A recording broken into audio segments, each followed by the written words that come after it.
on the road again. This is where we're going for like the off-road.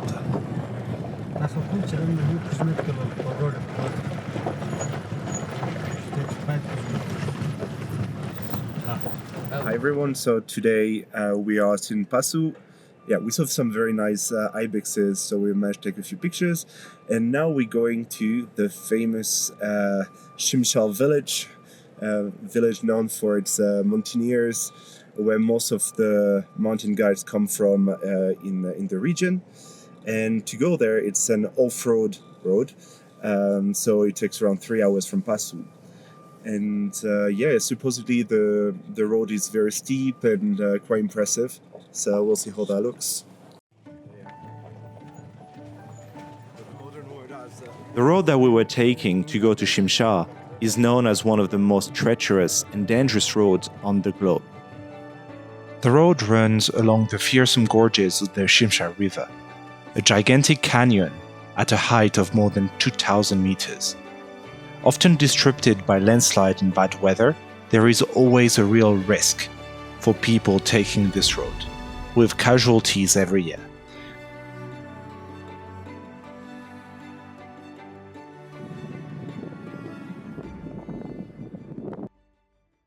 We've stopped on the way to Shimshal because my guide wanted to show me the highest bridge that was built to go to Shimshal, and it's up like a big cliff, and that's a bit scarier when you think about it.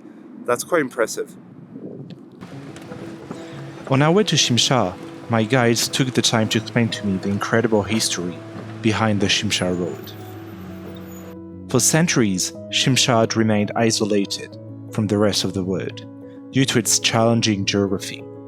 The valley was accessible only by footpaths and mule tracks, making transportation difficult and limiting contacts with the outside world. It was very difficult to access the village, requiring crossing 3 high passes on a 3-day hard and dangerous trip. In the 80s, locals asked for the government's help to build a road connecting the valley to the rest of Hunza. Unfortunately, it was decided that the mere 2,000 inhabitants of Shimshal were not worth spending millions into. They even told the Shimshalis that they should relocate elsewhere instead. Not giving up, the villagers decided to build a road themselves. The construction started in 1985 and finished in 2003, 18 years later. The road tremendously shortened the traveling time to Passu from 3-4 days to just 3 hours. It had a profound impact on the valley that for the first time of its history was connected to the rest of the world.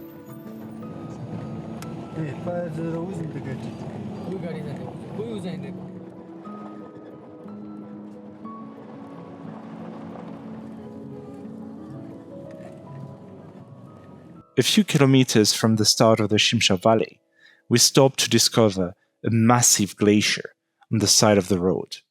My guide told us about a hidden cave nearby, and so we hopped off of the car to go discover it.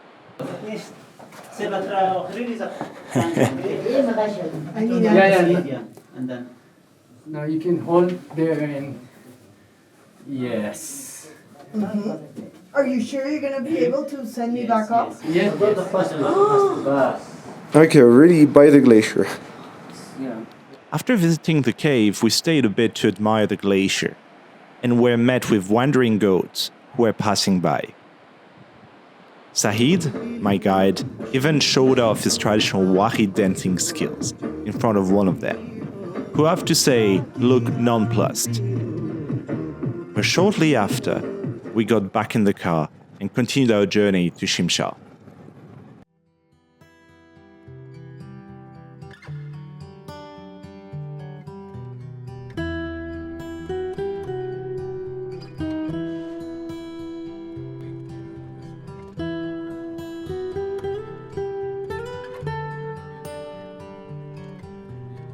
Shortly enough, we entered Shimshal Valley proper, where we started encountering habitations and signs of people living here.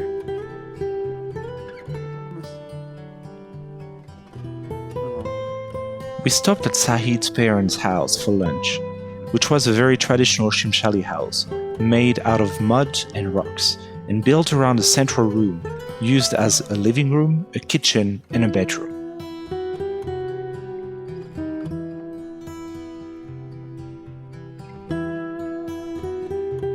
Sahid explained to me that there were less and less traditional houses in Hunza, as people often prefer to build modern houses, mostly made with cement.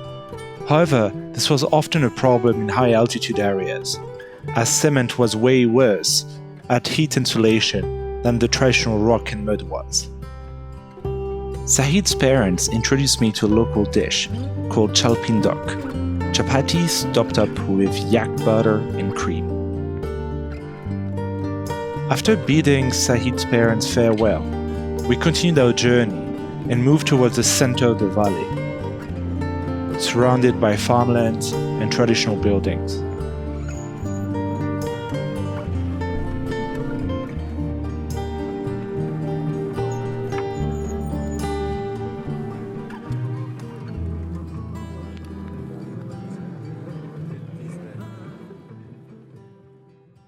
At long last, we reached our hotel for the night, which also happened to be the only hotel in Shimshal. It was owned by a former mountaineer called Azil, who was a super nice and funny guy. We were staying in the old part of the hotel, with a view on the new modern rooms that were being built. The rooms themselves were not luxurious, had all the basic amenities that we would need.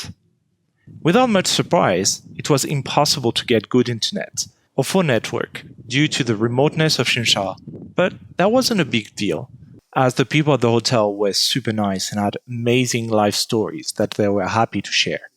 I took the time to ask Azil a few questions regarding his life as a mountaineer, as I had heard that he had climbed several 8,000 meters peaks, including K2, and to say the least, his life was incredible. You can find this interview in the documentary on Shimshal Valley that is available on my channel.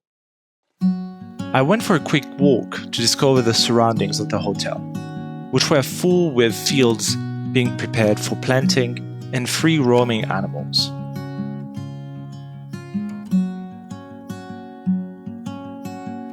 And the people I met all spoke very good English and were very welcoming.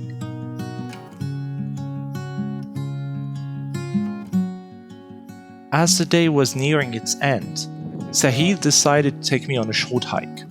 Our destination? A hill from which the whole valley was visible.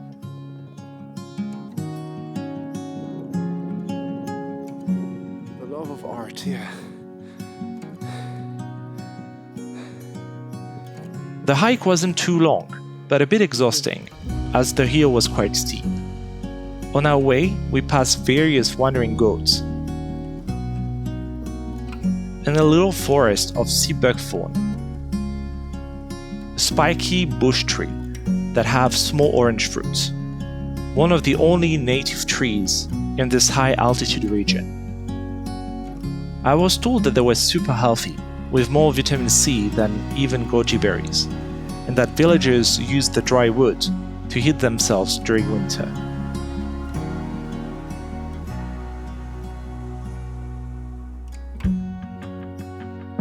After a good hour, we finally reached the summit, and from there, the whole valley was visible. It was a bit desolate, as most of the fields had yet to grow crops, but impressive nonetheless.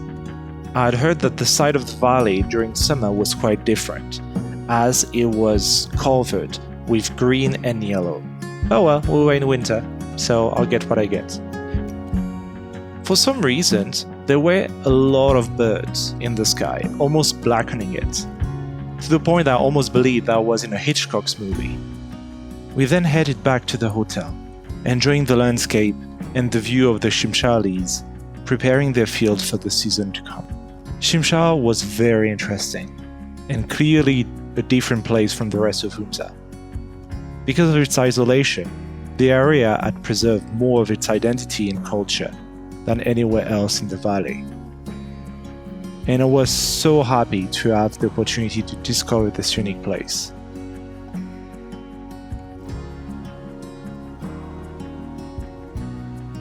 When we arrived at the hotel, the night had almost fallen, and so did the temperature outside, which went down quickly, getting close to 0 degrees Celsius. To be honest, it was frankly freezing, and Zil very nicely turned on the coal heater in the room. So right now in Shimshal, we are around 3,000 meters of altitude. So it's actually very high. And that means that at night it's so cold. And that's why they put some coal in a burner, so to heat up a bit the room. It's crazy the difference when you compare it with Passu or Hunza. At night it was not that cold, while here, because we're much higher up, it gets really, really cold. This day had been a long day on the road, but also so full of adventures. My first impression of Shimshal was amazing, as people were very welcoming, and the local culture was still very much alive. I was really looking forward to discover more of it in coming days. Quickly enough, I was ready to go to bed and start tomorrow's day with as much energy as possible, as we had great things planned, including visiting a glacier and doing some interviews with local people. On this, I wish you a great day. Don't forget to subscribe, like, and comment if you enjoyed this video. And I see you soon in a new video about Shimshal Valley. Tschüss!